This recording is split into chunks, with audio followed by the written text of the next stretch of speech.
Hello बच्चों, आशा करती हूँ आप सभी जो हैं अपने घरों पर स्वस्थ होंगे। हमने अभी तक जो है अपनी हिंदी की क्लास में जो हमारी किताब है आरोह भाग 2 उसका जो गद्य खंड है उसके 2 चैप्टर कर लिए हैं। पहला था भक्तिन और दूसरा है बाजार दर्शन। ये दोनों जो है हमारे पूरे हो गए हैं। आज हम शुरू कर रहे हैं अपना काव्य खंड।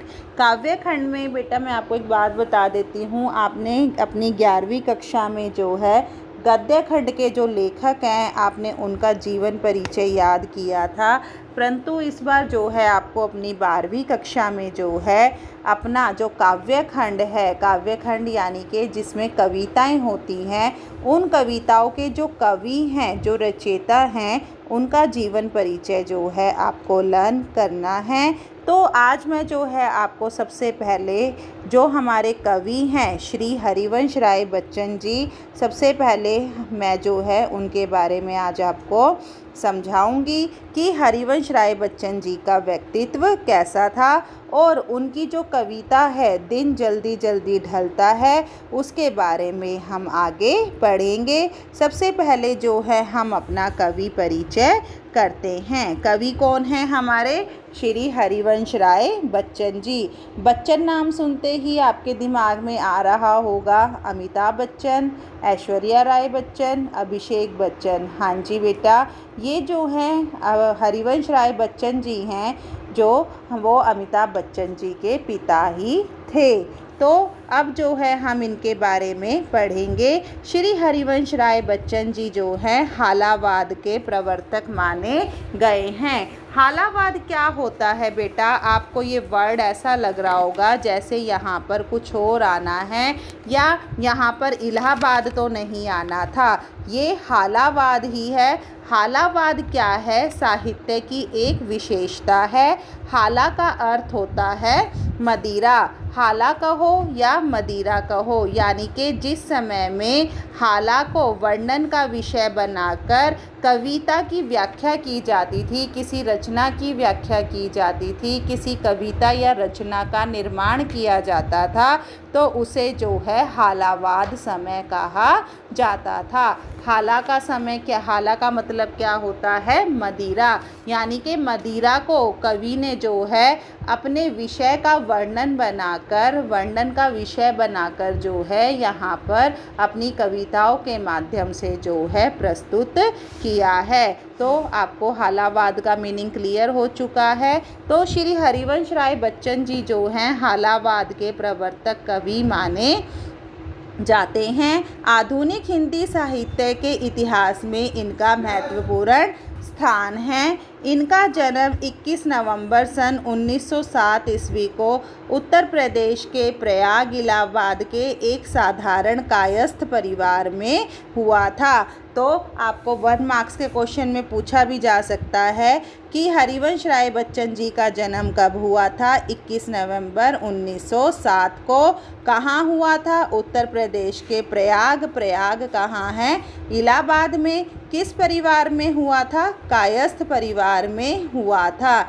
इनकी प्रारंभिक शिक्षा जो है म्युनिसिपल स्कूल, कायस्थ पाठशाला तथा गवर्नमेंट स्कूल में हुई थी। इन्होंने प्रयाग विश्वविद्यालय में एमए अंग्रेज़ी कक्षा में दाखिला लिया, लेकिन असहयोग आंदोलन से प्रेरित होकर जो है पढ़ाई बीच में ही छोड़ दी और सन 1939 में जो है काशी विश्वविद्यालय से बीटीसी की डिग्री प्राप्त की।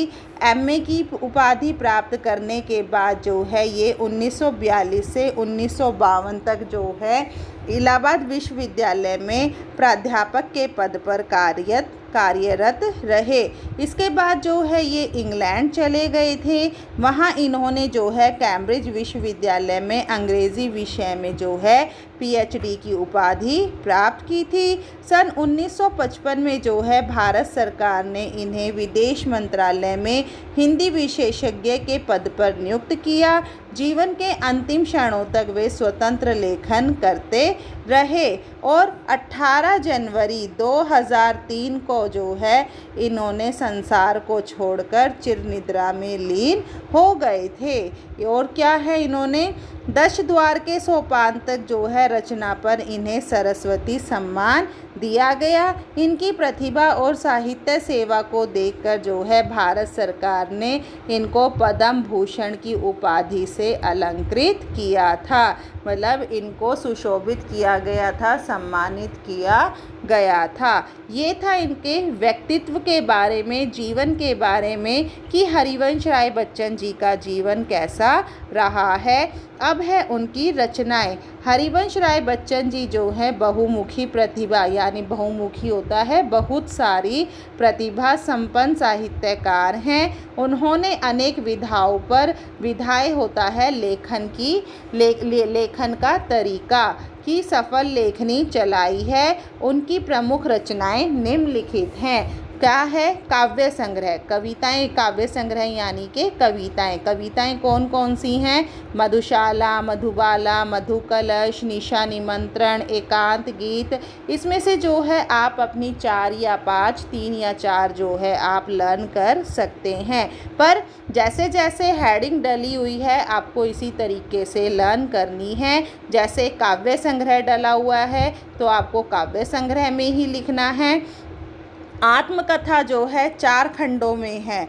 क्या भूलूं क्या याद करूं, नीड़ का निर्माण, फिर बसेरे से दूर, 10 द्वार से सोपान तक। अनुवाद किस किस का किया है इन्होंने? हैमलेट, जनगीता, मैकबेथ का अनुवाद किया है, मतलब ये दूसरी भाषा में है, हिंदी में इनका अनुवाद किया है। डायरी कौन सी लिखी है इन्होंने? प्रवास की डायरी। अब हम करेंगे इनकी साहित्यिक विशेषताएं। इनके साहित्य की विशेषताएं क्या क्या हैं वो अब देखिए। श्री हरिवंश राय बच्चन जी एक श्रेष्ठ साहित्यकार थे जिन्होंने हालावाद का प्रवर्तन कर साहित्य को एक नया मोड़ दिया। हालावाद का मीनिंग मैं आपको पहले ही बता चुकी हूँ। उनका एक कहानीकार के रूप में उदय हुआ था, लेकिन बाद में अपने बुद्धि कौशल के आधार पर उन्होंने अनेक विधाओं पर लिखा। उनके साहित्य की प्रमुख विशेषताएं जो हैं निम्नलिखित हैं। सबसे पहली विशेषता है हमारी प्रेम और सौंदर्य। श्री हरिवंश राय बच्चन जी हालावाद के प्रवर्तक कवि माने जाते हैं, जिसमें प्रेम और सौंदर्य का जो है अनूठा संगम है। यानी कि इन्होंने अपनी कविताओं के माध्यम से जो है प्रेम और सौंदर्य का जो है वर्णन किया है। इन्होंने साहित्य में प्रेम और मस्ती भरकर एक नया मोड़ दिया है। इन्होंने प्रेम और सौंदर्य को जीवन का अभिन्न अंग मानकर उसका यहाँ पर चित्रण किया है, यानी कि चित्र रूप में अपनी कविताओं के माध्यम से जो है पाठक वर्ग के सामने उसे प्रस्तुत किया है। अब दूसरी विशेषता क्या है इनकी? मानवतावाद। कवि की दूसरी विशेषता क्या है? मानवतावाद। कवि ने जो है मानवतावाद ऐसी विराट भावना है जिसमें संपूर्ण जगत के प्राणियों का हित चिंतन किया जाता है, मतलब सभी के बारे में अच्छा सोचा जाता है। बच्चन जी केवल प्रेम और मस्ती में डूबे कवि नहीं थे, बल्कि उनके साहित्य में ऐसी विराट भावना के भी दर्शन होते हैं। उनके साहित्य में मानव के प्रति प्रेम भावना भी अभिव्यक्त हुई है। इन्होंने निरंतर स्वार्थी मनुष्य पर कटु व्यंग्य किए हैं। तीसरी विशेषता है व्यक्तिकता। श्री हरिवंश राय बच्चन जी के साहित्य में व्यक्तिगत भावना सर्वत्र दिखाई देती है। उनकी इस व्यक्तिगत भावना में सामाजिक भावना मिली हुई है। एक कवि की निजी अनुभूति भी, अर्थात सुख दुख का चित्रण भी समाज का ही चित्रण होता है। बच्चन जी ने जो है व्यक्तिगत अनुभवों के आधार पर जीवन और संसार को समझा और उसे परखा है। और क्या है इनकी विशेषता? रहस्यवादी भावना। बच्चन जी के हालावाद के रहस्यवादी भावना का जो है अनूठा संगम मिलता है। उन्होंने जीवन को एक प्रकार का मधु कलश, दुनिया को मधुशाला, कल्पना को साकी तथा कविता को भी एक प्याला माना है। छायावादी कवियों की भांति उनके काव्य में भी रहस्यात्मकता की अभिव्यक्ति हुई है। सामाजिक चित्रण। श्री हरिवंश राय बच्चन जी सामाजिक चेतना से ओतप्रोत यानी कि भरे हुए कवि हैं। उनके काव्य में समाज की जो सच्चाई है, जो वास्तविकता है, वो दिखाई देती है। उनकी व्यक्तित्व में सामाजिक भावना का चित्रण हुआ है। अब है उनकी भाषा शैली। हरिवंश राय बच्चन जी जो है प्रखर बुद्धि के कवि थे। उनकी भाषा शुद्ध, साहित्यिक खड़ी बोली, संस्कृत की तत्सम शब्दावली का अधिकतम प्रयोग किया है। इसके साथ साथ जो है तद्भव शब्दावली उर्दू, फारसी, अंग्रेज़ी आदि भाषाओं के शब्दों का भी प्रयोग किया है। अलंकार, कैसे कैसे अलंकारों से इन्होंने अपनी लेखनी को सजाया है। बच्चन जी ने साहित्य में प्रेम, सौंदर्य और मस्ती का जो है अद्भुत संगम किया है।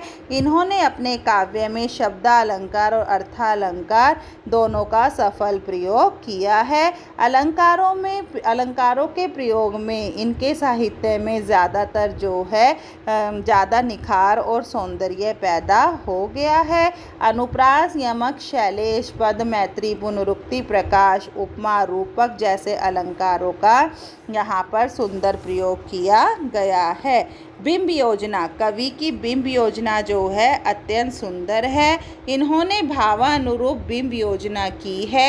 इंद्रिय बोधक बिंबों के साथ जो है साथ साथ सामाजिक राजनीतिक बिंबों का भी सफल चित्रण किया है। रस, बच्चन जी प्रेम और सौंदर्य के कवि हैं, अतः उनके साहित्य में श्रृंगार रस के दर्शन होते हैं। श्रृंगार रस के संयोग पक्ष की अपेक्षा उनका मन वियोग पक्ष में अधिक रमा रहता है। उन्होंने श्रृंगार होता है जो प्रेम से, जो सुंदरता से जुड़ा हुआ होता है।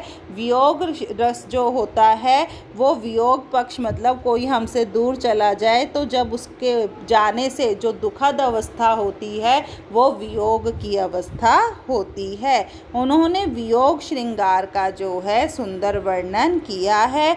इसके साथ साथ रहस्यात्मकता को प्रकट करने के लिए शांत रस का भी प्रयोग किया है। हरिवंश राय बच्चन जी हिंदी साहित्य के लोकप्रिय कवि माने जाते हैं। उन्होंने साहित्य की अनेक विधाओं पर सफल लेखनी चलाकर हिंदी साहित्य को जो है आगे बढ़ाया है। संभवतः हिंदी साहित्य में उनका स्थान अद्वितीय है।